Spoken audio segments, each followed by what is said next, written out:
Hey everyone, in this video I'm going to show you how to turn on two-factor authentication in a Google account using the Google Authenticator app. Let's launch the Google app. Linking an Authenticator app with your Google ID is essential for strengthening account security and protecting your personal data from unauthorized access. By enabling this connection, you add a powerful second layer of verification, meaning that even if someone obtains your password, they still cannot log in without the unique code generated by your authenticator. This setup helps safeguard your emails, cloud files, payments, and connected services from phishing attempts or credential theft. In the top right corner, click on the profile icon. In the profile menu, click on Manage Your Google Account.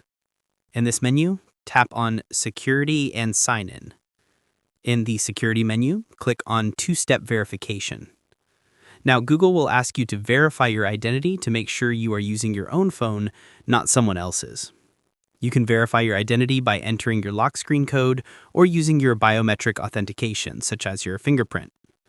After verifying your identity, scroll down and tap on the Authenticator option. Now, tap on Set Up Authenticator.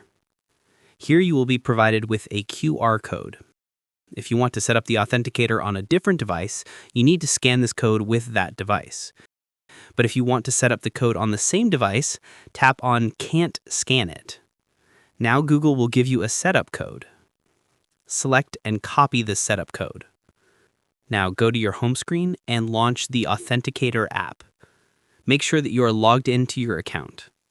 In the bottom right corner, tap on the plus icon. In this menu, tap on Enter a Setup Key. Here, give the code a name you like and paste the setup key in the Your Key section. Make sure that the key type is selected as time-based and tap on Add. Here you can see that a code has been generated in the Authenticator app. Long press on the code to copy it from here. Go back to Google and paste the code here. Remember that Google Authenticator generates a new code every 30 seconds, so you must use the correct code at the right time, otherwise it will not work. Now tap on Verify. Here you can see that the Authenticator is now linked with this Google ID. From now on, whenever I try to log into my account, I will have to provide the Authenticator code. If this tutorial helped you out, make sure to like and subscribe for more helpful guides. And if you found real value in it, a super thanks would be greatly appreciated. Feel free to reach out if you encounter any issues during the process. If this video helps you out, please leave a like and subscribe. Comment below if you have any questions. If you need further assistance, consider hiring a professional using the link in this video below.